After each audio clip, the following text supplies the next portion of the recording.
when I saw that policeman brandishing the rungu on that mama, I felt very bad. It hurt to the core. And you could see this woman wasn't part of the skirmishes. She was just crossing the road. That officer should have held her hand, even help her with that load she was carrying on her head, cross the road and escort her to safety.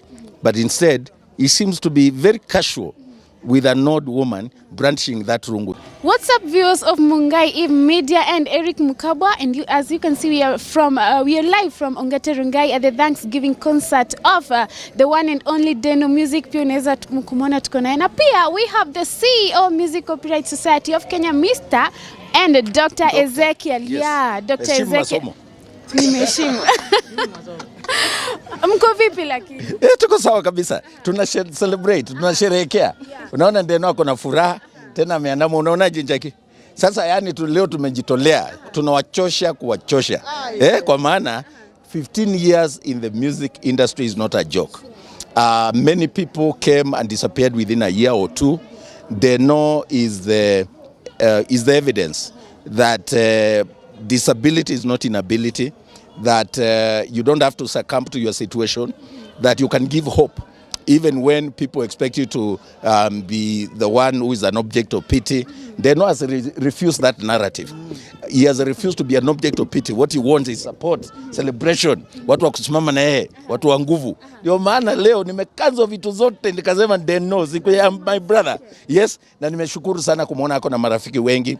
I think Deno represents the best in our society, the spirit of resilience, overcoming obstacles and odds and ensuring that we soldier on. And what I like about Deno is the fact that he has remained steadfast. He is not the kind of people who are seeking for views and shares on social media. Hata kama wimbo yake iko na like moja, hiyo wimbo inakaa wimbo ya iko na maadili, wimbo inaimiza mambo ya utu na ushirikiano, and I think is a perfect example what music should be. So we came to celebrate him. You know, we love you, to tell you congratulations and on your anniversary, 15th anniversary in music industry. You have done well. Thank you. Yeah, we had a conversation with Deno earlier, but Daktari, a few weeks ago uliweza kutuambia kwamba unfortunately gospel artist ndo amekuwa akikuletea noma mashida sana tangu ingie MCSK. And I'm so happy to see you in an event, yes, yeah, gospel music. Absolutely. Please tell us what are your plans concerning this whole story? Wamekusumbua tu uko kwenye events pia za gospel, tuambie. Kwanza niseme sio wote wamenisumbua. Deno hatunjawahi kuwa na shida. Unaona, muziki wake ni safi, ni mzuri. Tukiwa na mipango kama hii, unaona, tukipanga kitu tunafanya on time, we stick to dates. You know, some of these the challenges that we face is when you shine, then you forget that to whom much is given, much is expected. Si kwamba nilikuwa nasema ati wamenichosha vile. I don't get involved in people's lives. But I tend to think gospel musicians should lead the way in defining the future of our music. And so when you find that they are leaning more towards secular, it's a very big disappointment for me. Because you're already having a challenge with secular music that is going wayward. A secular music that is promoting lesbianism and bad manners and cultures that are not our own. Now, if we are going to be dealing with the Christians, who ought to be the light and the salt of the world, then you can see there's a challenge. So it was not because of anything personal.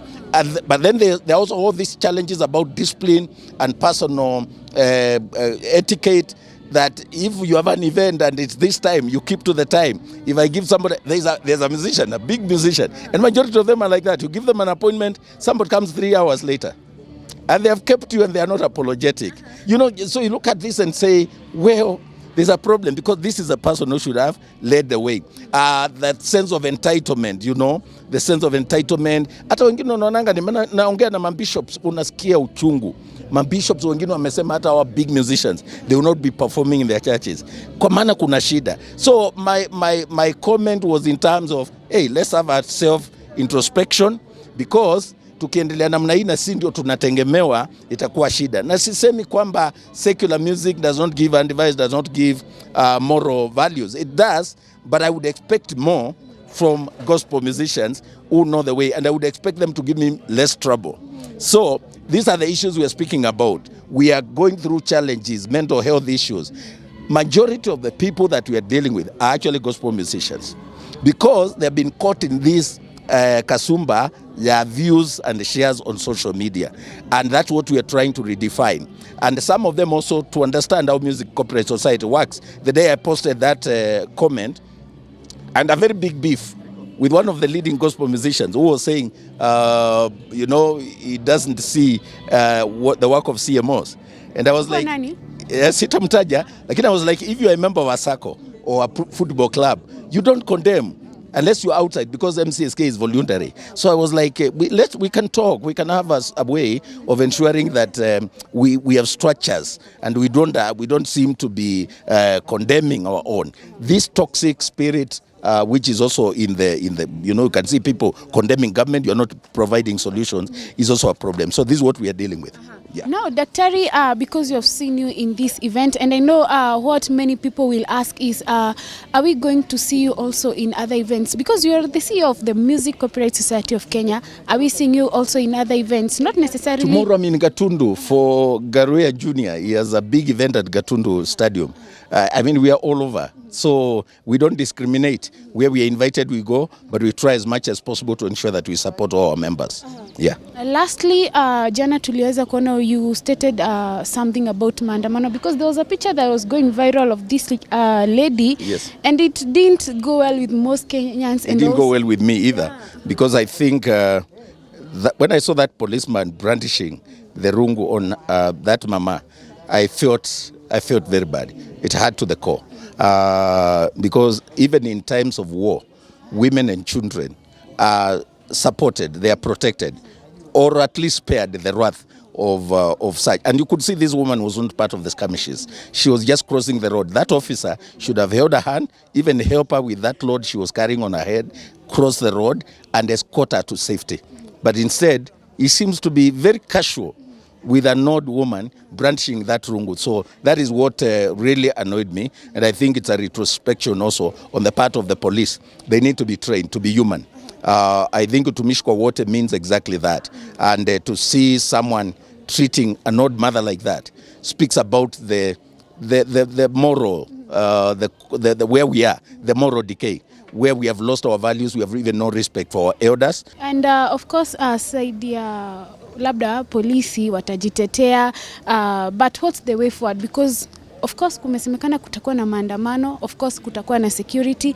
Way forward ni gani ili kuepuka mambo? You nasema, when people call me Kenya's moral cop, I feel bad in a way, because all of us should be moral cops. All of us should be promoters of kindness and goodness, positive social values. So I think that's the conversation we need to have, from the family level to the church, to the institutions of learning, to the corporate boardrooms. We need to have a conversation about just being good people, being human.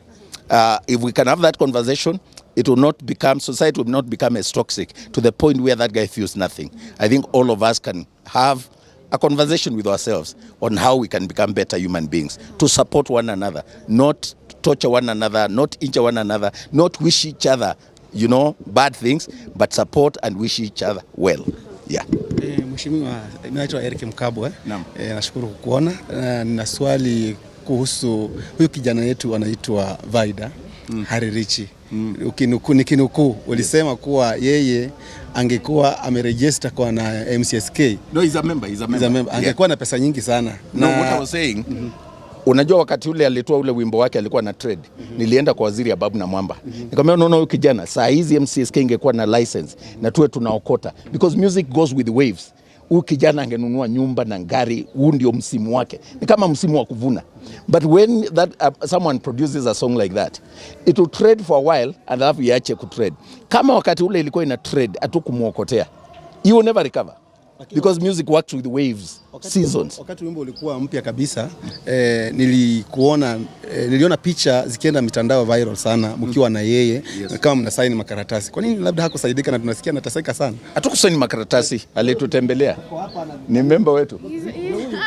Ako hapa. Allah. My brother, this is a hero. Why are you staying away? Good to see you. Yeah. So, my brother here visited me, and he's a great guy. And I wish you could support. And that's why we were using him as an example. And we told Waziri, kama wakati huo tungekuwa na leseni na tungekuwa tunamuokotea wakati huo hiyo wimbo, kwa maana ilivuma na ni nyimbo nyingi zinatoka. So what I was saying is music works with seasons. Now probably I don't know, he's here, I don't know whether it is trading as it used to, lakini kuna muziki unatoka kama huo wake ulikuwa unachezwa kwa matatu, kwa radio stations, kwa hasa upande wa western, wakati huo ndio ulikuwa wakati wake wa kuvuna. So the argument, and why I used him as an example, is because he did a great music, great song. But now nimesema ni kama shamba lako umepanda, msimu wa kuvuna umefika, na wakati huo hata hakuna mtu anakusaidia, hakuna soko, wale wanatakiwa kusaidia wako. That's what I was saying. Right now we have a license until 2024. Now I now challenge him to produce a hit. Uone. Tuko na support ya serikali sasa. Tulienda kwa waziri akasema sasa niambieni vile mnataka. Yes, because we collect for him, and by the way, remember, royalty is not the only income for him. In fact, royalty collection is income number 7. But it really matters because it captures all those other ecosystem. We collect from muziki, kimbo kwa sherehe kama hii, ukimbo kwa matatu, ukimbo kwa media house, that's when we collect. So when the song comes, it will trend, it will be played, that's when you collect. Now after that, hiyo ya vaida inaacha. So until you produce another one. So the question I was asking, how have we benefited a young man like this if he missed the opportunity to reap 100%? Probably got less than 10% because compliance without a license, without police enforcement has been less than 10%.